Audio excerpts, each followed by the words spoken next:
Welcome, everyone, to another episode of Taking Up Space, a Michelle A. Mayer podcast. Always excited about coming forward. Today's no different. Want to come on really quick because I have a full day ahead of me. I have a date at the laundromat, y'all. Yes. Every girl's dream day, hauling clothes to the laundromat. Yeah, I got some problems with my washer, so I got to go wash at the laundromat.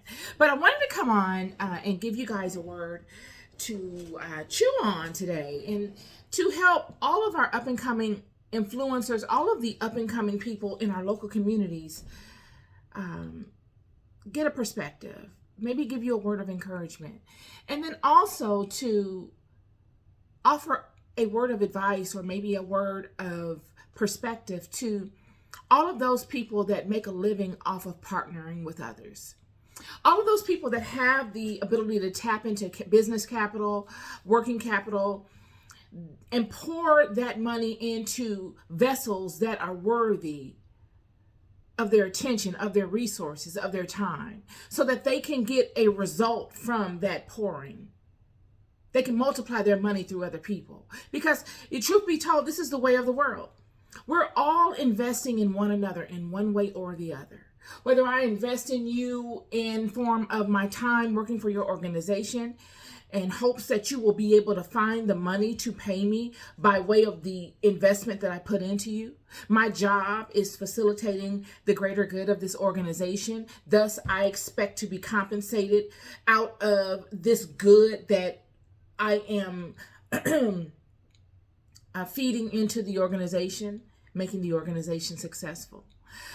Whether it's in our personal relationships, our children, our families, our relationships, we pour our time and our resources into these relationships with the intent on seeing that person be successful, seeing that person go out into the world and make a mark or do something positive, or whatever your interest is in that relationship, seeing that interest multiply itself, giving you a positive result from your investment.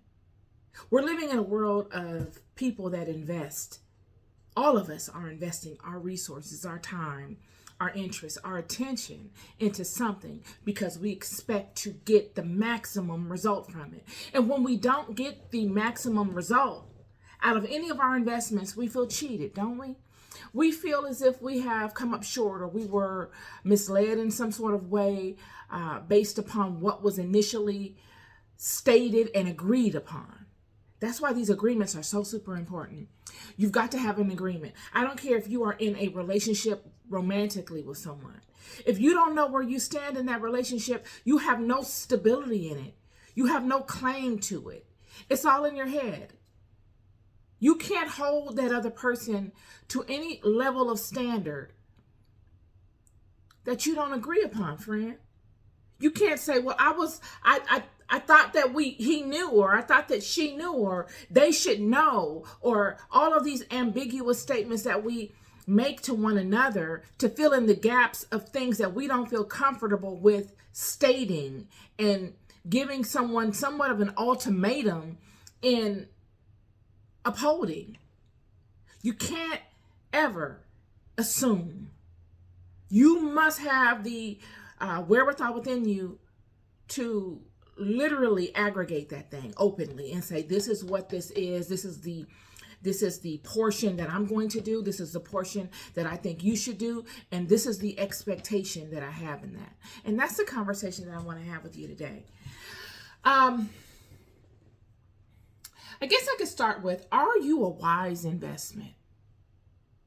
Whether you are the lender or the person that other individual needs to assist them in facilitating whatever it is that they have, or you are the person that has the talent, the gift, you're the runner, the one on the pavement, the one out in the world getting the job done. And in order for you to get it done, you need this other person to assist you in whatever capacity. Or you might not even need them. You would like for them to partner with you along the way in assisting you in your success.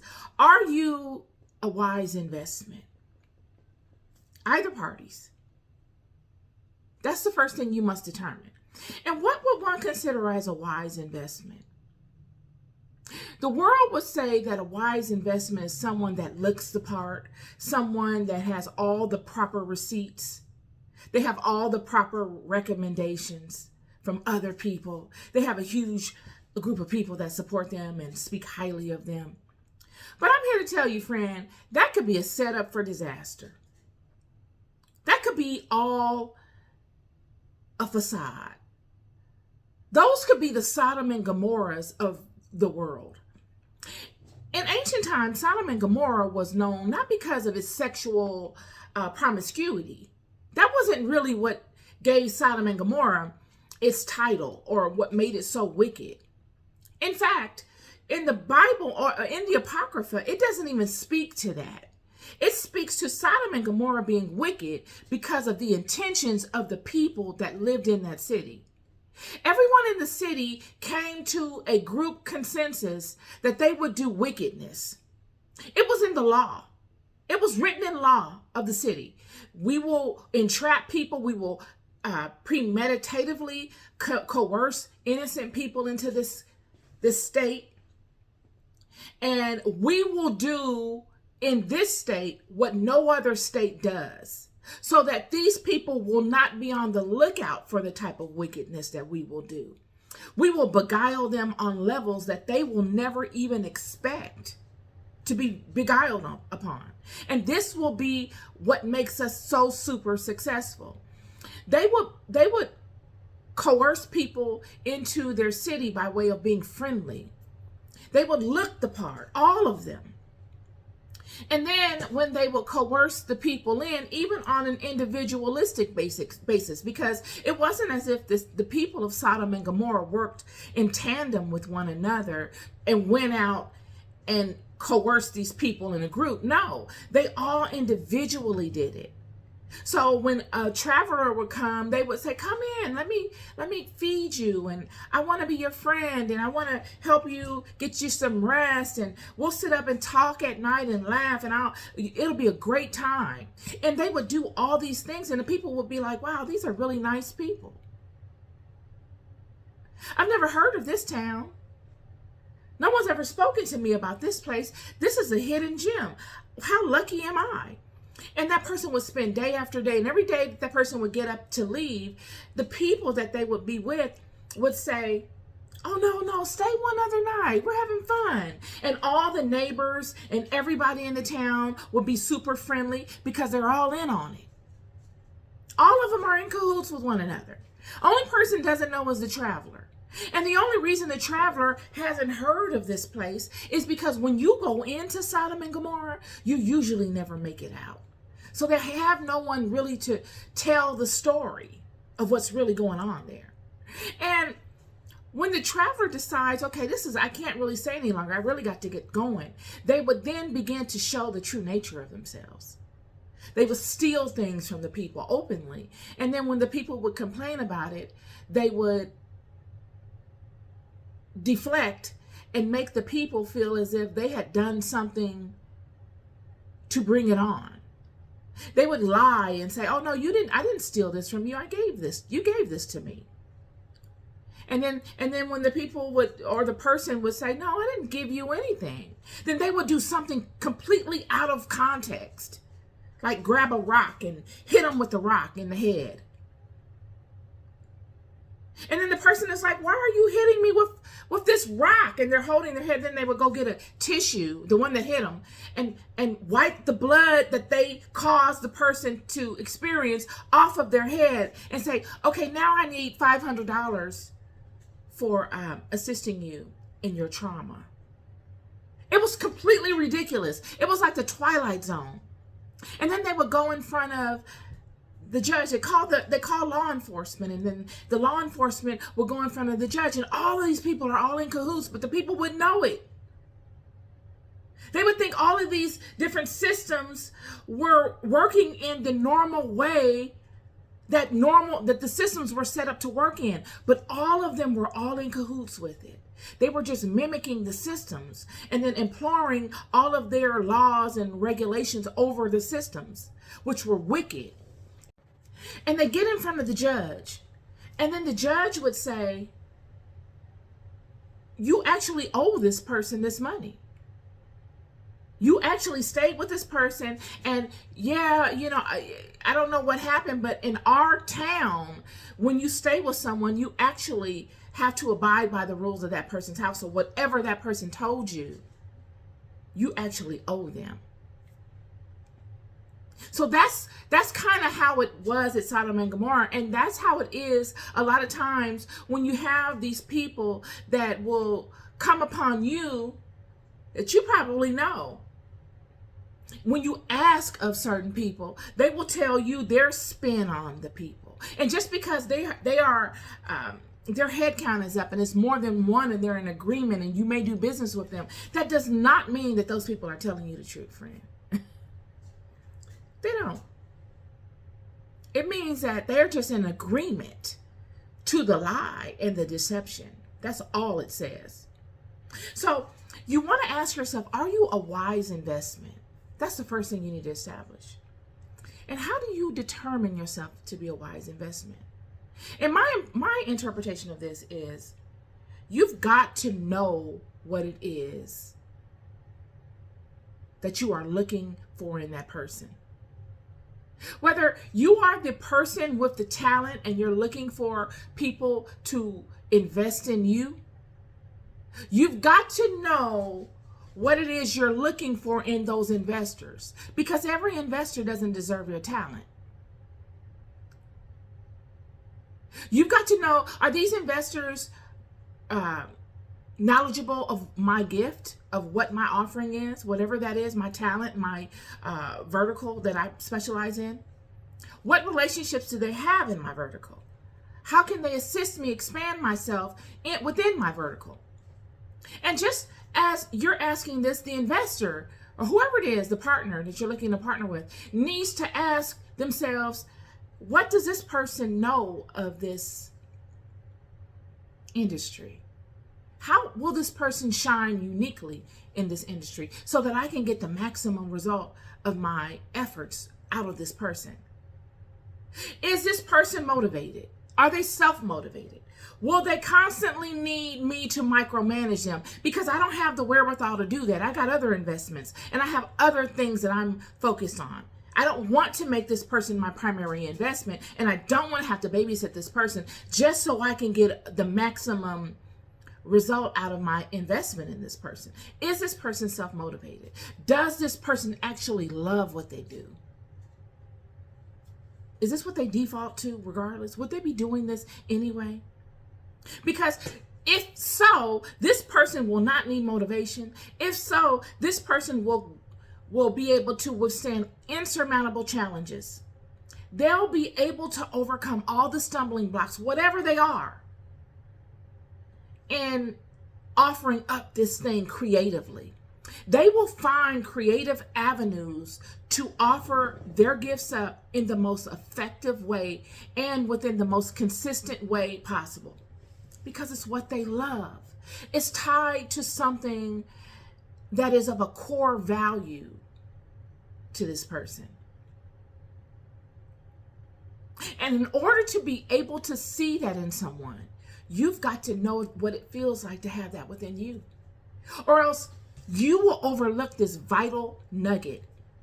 You will overlook it for the outward projection. You'll be more enamored in the perception, and you'll be more dependent upon the conversations of others to help you make a decision about that person. You will not be able to depend on your gut instinct. You will not be able to see beyond the facade. You'll be stuck in the projection. And this is where knowing your knowing comes in. I'm going to use an example. I was a sales manager for a season of my life. But before becoming a sales manager, I was a salesperson. I actually sold some stuff and did really, really well at it. I did so well that I would motivate other people to sell stuff just by fine-tuning my technique and offering up to them and showing them how to do it on a team basis so that our team would shine. And I took all of that experience and I took it with me into sales management. And whereas other managers may not have had the experience as a sales manager, they may have just been fresh out of college and just had a theoretical experience in the classroom setting. I didn't have that. I had real world experience. I knew what it was like. I knew what it was like to be a salesperson and have to get up every day and go out into the world and sell something again, over and over and over again.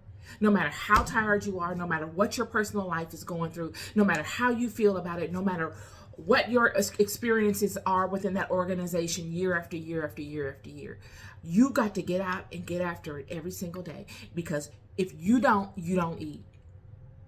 It's a very trying job, sales, depending upon what level of sales you're in. But yeah, it is very trying, and you got to get after it. It's a certain type of person that's able to do it. Everybody is not able to do it. So when I became a manager, I knew how to recruit my team. You're not gonna fool me on the interview process, friend. I don't care about all the fancy answers that you give to the questions, because all the questions everybody done heard already. And if you are a salesperson, you can pivot really quickly, so you're going to be able to answer the questions. I got that. But I want to see what your answers to real life situations are. How do you fight for something that you want? Because that's what makes a salesperson a salesperson. It's not you being able to be somebody's friend, which is a part of it. It's not about you being able to learn the product in and out so that you can overcome all the objections and sell them on a theory and all of that, even though that's a part of it. It's about what kind of dog you got in you. You don't look like you are until you need to be that. That's a salesperson. You don't look anything like you really are until you need to be that. So that when you are in negotiations, you don't come across as a beggar. While you are in negotiations, you don't kill the deal by being thirsty. When you're in negotiations, surely you can befriend all of those people at the table, but you stand as the most knowledgeable person in the room in regards to what you are positioning. You gain respect out of knowledge. People trust you because they know you know what you're talking about. And not only that you know what you're talking about, you're trustworthy, you're not thirsty, you're not out here getting after it any kind of way. You got character to you. So they trust that you're not going to deceive them for a nickel, because you can get a nickel elsewhere. And that's the spirit in which you've got to have, both as the investor and as the one needing the partnership or the investor, or desiring it. I don't want to say needing, but desiring it, because you don't need that. It would make life easier, and it would add to your repertoire other individuals that person, that investor, that partner may know, to help you be more effective and maximize on your gift. You could technically inherit a system of people that can take you from 20, 30, 40, 50 to 10,000, 50,000, a million overnight, based upon your talent, based upon your output. And everybody needs to know what those talents are. You must be able to uncover your strengths. You must be able to determine if you are a wise investment off the top, because your determination delegates those that you seek. They delegate who comes in and out, who gets the interview, who gets the conversation, who gets to be displayed on the screen of your mind. Do people get a positive return on their investment in you? I just spoke to this. Do they? How can someone determine if they're going to get a positive return on their investment within you? If someone were to watch your life, not what you show the world, but what's really going on, your day in and day out struggle. If someone were to take the roof off of your house, they took the roof off of your car, they took the roof off of that environment, and they saw you in all of your actions, every single one of them, would they say, I can gain, the knowledge I've gained of this person either draws me closer to wanting to invest in this person, or it draws me further? Do the seasons and the changes that go on in the seasons of your life discourage you so much that you quit? Can you quit it? Have you ever loved something so much that you can't quit it? That you just cannot let it go? That you'll wake up in the morning and sit on the edge of the bed or lay in your bed and think of, first when you get up and you try to uncover more creative ways of approaching it to overcome this small hurdle that you're facing. Because you know, in overcoming that small hurdle, whatever it is, it could be financing, it could be attracting the right talent to help you propel yourself forward, it could be whatever it is. But it's just not coming together. And you've hit it at every angle and you just can't seem to get over it. Is that paramount in your mind, or are you at a stage where you're willing to quit it and go hike a new mountain, go seek a new love? Can you do that? And if someone were to see you, how would they be able to know that you just can't do that? They would know by your output. They would know by the things that you talk about. You speak to things you love by default. You do that which you love. It shows in your actions. Friend, people can tell you all kind of stuff. I'm in sales, so I know how it goes. People will tell you all kinds of stuff. You got people out here that are experts at painting a projection. I'm talking experts. But none of that matters if it's not aligning with what they do. If your talk is not showing in your actions consistently at the same level, then that's a lie. You've got to be able to think independently,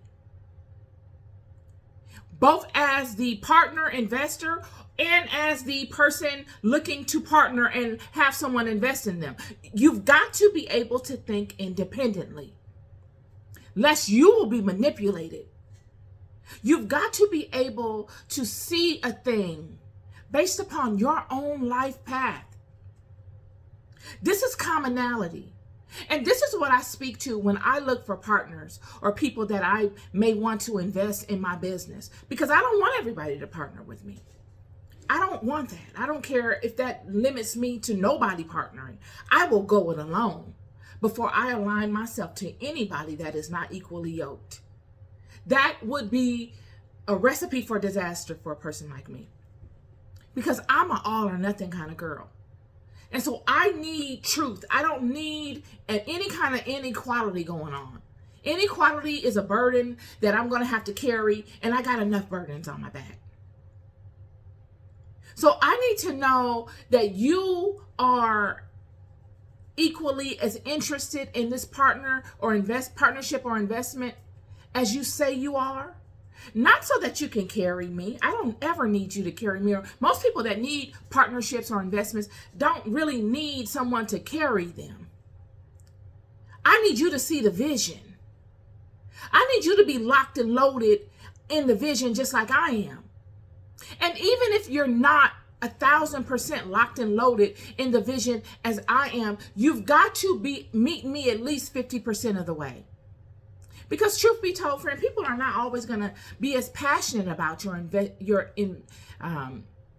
your creations as you are. They've got other things going on. They're investors, or they're, especially if they're just investors. But a partner needs to see the vision 100% as me.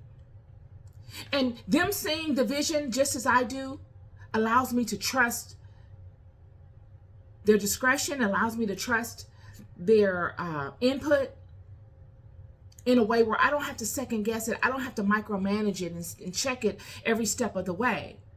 Because I trust my input 1,000%. I don't have to micromanage mine. But if I partner with you and I got to micromanage you, I can do without you. So, are you a diamond in the rough that needs chiseling? There are some diamonds in the rough.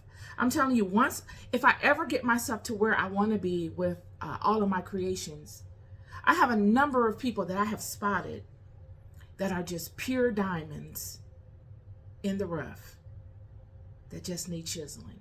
It goes back to my experiences in sales management. I didn't finish my story. When I was hired on, I knew how to pick my talent. I knew what to ask in interview processes. I knew how to, I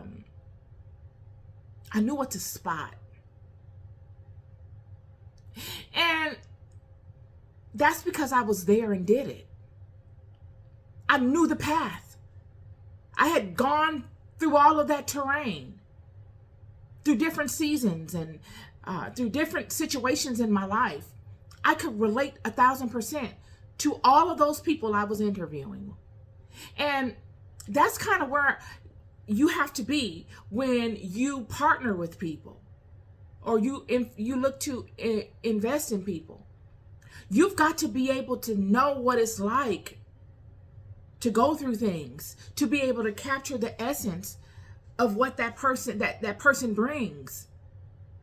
The tenacity, surely the resilience, the compassion through it all are recipes that you see only in certain individuals. Surely you'll see resilience. You'll see tenacity. But that without any type of compassion or understanding or any kind of love doesn't speak to the person in a positive way. That can be a situation where someone can get into a situation and betray you. Resilience, tenacity, that's all will. And how many people have willed their way into stuff? That's an attribute. But will not coupled with the right other attributes is a negative. Those people aren't wise investments. Those people will attack you. Those people will be disloyal to you. Those people will get to a state of success and betray you. Those people could find a way of working themselves out of the deal with you and leaving you with the bag.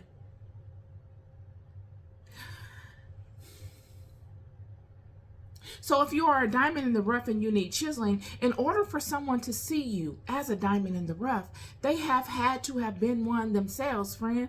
Or they have had to be able to have spotted one in their past and have taken it upon themselves to spot them and to seek them. To know what characteristics that a diamond has that's in the rough.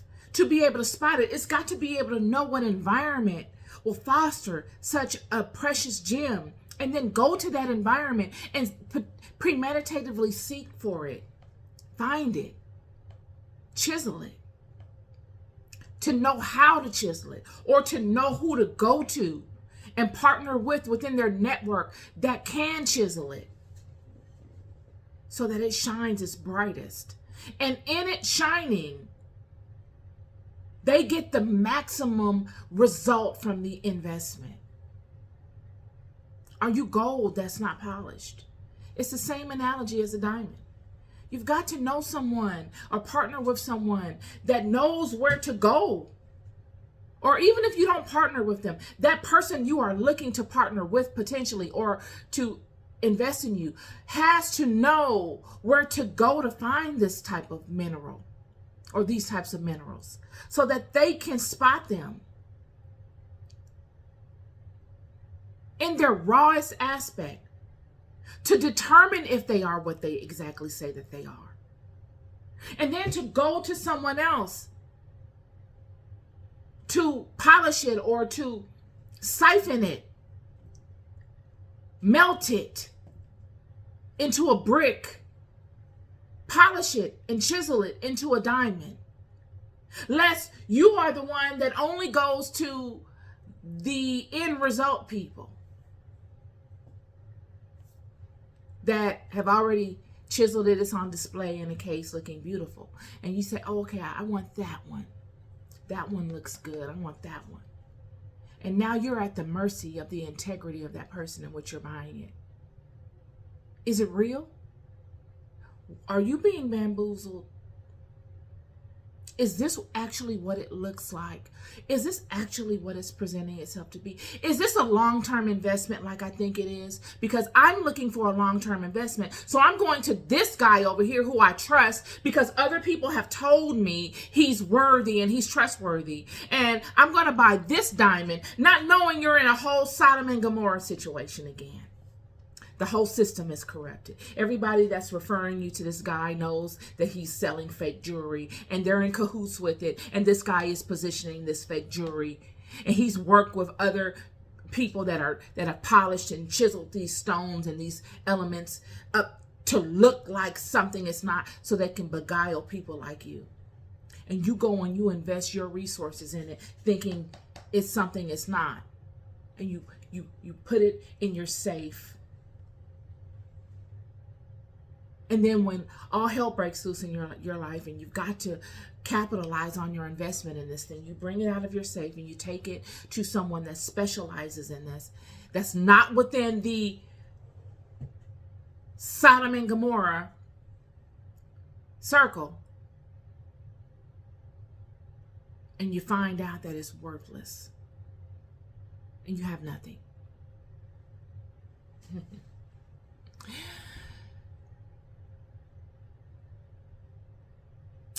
So,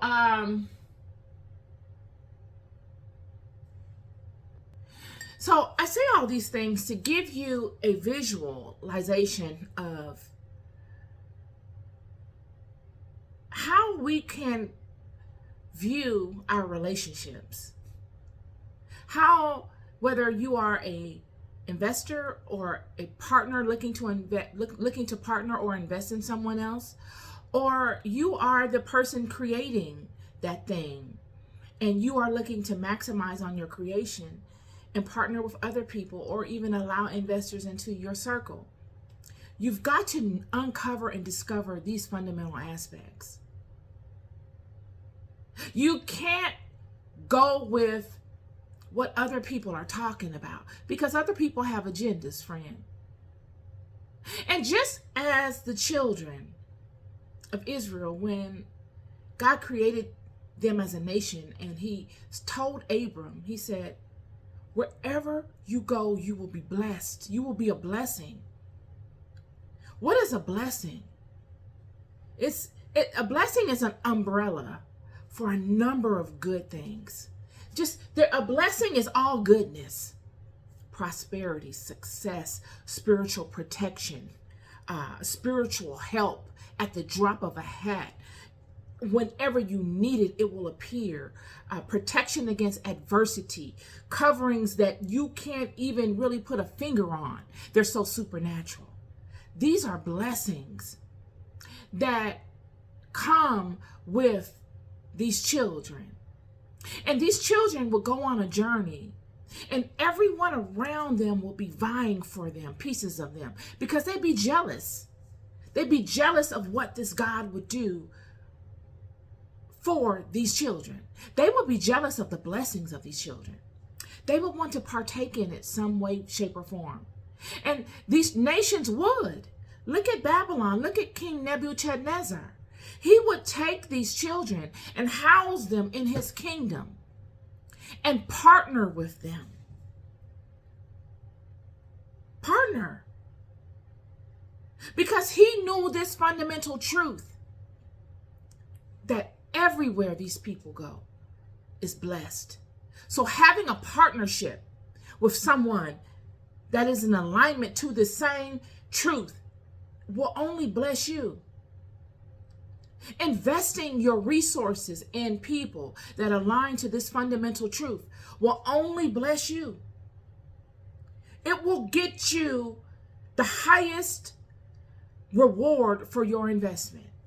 There is no higher reward that you will get for your investment than investing properly into the right vessel. And through the word of God, we see this within these children. Who in your life, regardless of the rhetoric, if you silenced your ears to all the noise that people are talking about, and you just went within you and you looked around, who in your life do you consider a wise investment? Without anybody's input, just off of your experiences, what you have seen of these people, who do you consider a very wise investment? Because I'm here to tell you, as it says in Proverbs 22, verse 7, the rich ruleth over the poor, and the borrower is servant to the lender. Now, you can look at that as a negative, but that's a fundamental truth to life. I spoke to sovereignty many podcasts ago and in certain Bible studies. We as individuals all are sovereign. We are rulers of our kingdom. We can partner with other people to partake of our gifts. That is part of our sovereignty. We can do so without relinquishing our sovereignty. You can premeditatively say, I'm going to partner with such and such. I'm going to borrow from such and such. I'm going to lend such and such, or I will borrow to such and such. I will give such and such a portion of my inheritance. I will give such and such a portion of the money that I receive for my talents under an agreement. This is all a part of your sovereignty. So it shows in Proverbs 22, verse 7, the borrower is servant to the lender. It goes back to Babylon. King Nebuchadnezzar. He has these children as his servants, not as slaves. You can never make these children slaves. It is against all their sovereignty. They could never be such things. But you can make them, or they can act as your servants if they choose to. And that's what they were doing in Babylon. The children of Israel were acting as servants to the Babylonians, thus blessing the Babylonians. The children had blessed the house of Babylon in ways you can't even explain. The house of Babylon would have sunken and been torn down had the children of Israel not been a blessing to them. We see this with Daniel. They wouldn't have been able to uncover truths that were sent to destroy them. The children of Israel were blessings to the Egyptians. We see this by way of by way of Joseph. The Egyptians wouldn't have ever survived the famine had it not been for Joseph. And these are the things. A king is only as great as the kingdom he rules, friend. If you don't have people that you partner with, that you have invested in, that are successful, then you're not successful. A king is only as powerful as the kingdom he rules. It is your best interest to invest in your kingdom. And that is by way of partnering with people that can give you the greatest reward for your investment. And you do this by going and seeking these people in the proper environments, watching them be who they are naturally. Friend, I have been through insurmountable challenges. And I can sit up and whine about my challenges all day. But then I can spin them. And I can say, wow, they have definitely made me better. I'm accustomed to challenges. They don't scare me off. I can sit with them and study them and wrestle with them, making me an expert. Albert Einstein says, I'm not smarter than anybody. I just stay with my problems longer than other people.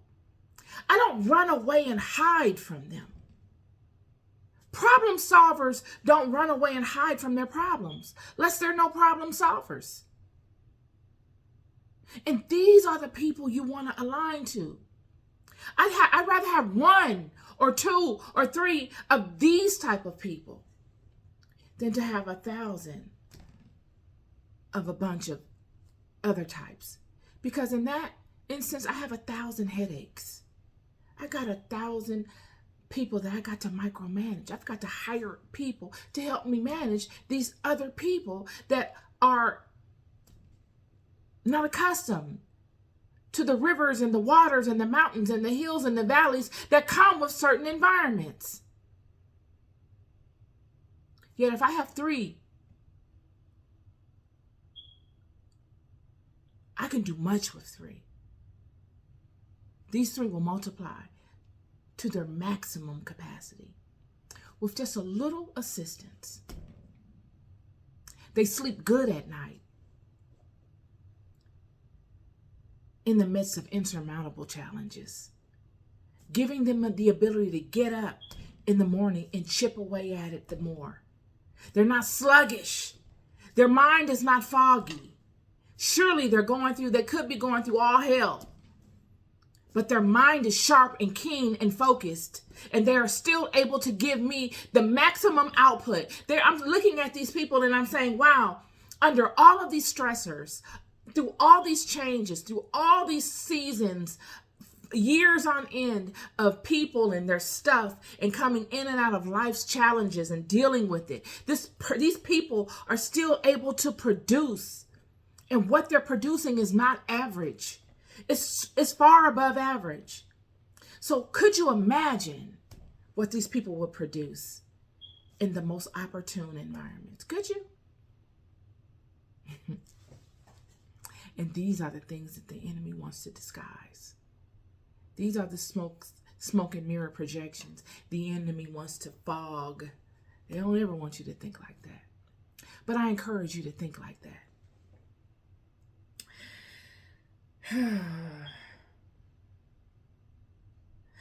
These are my words for you today. You're loved more than you'll ever know. I'll never stop telling you.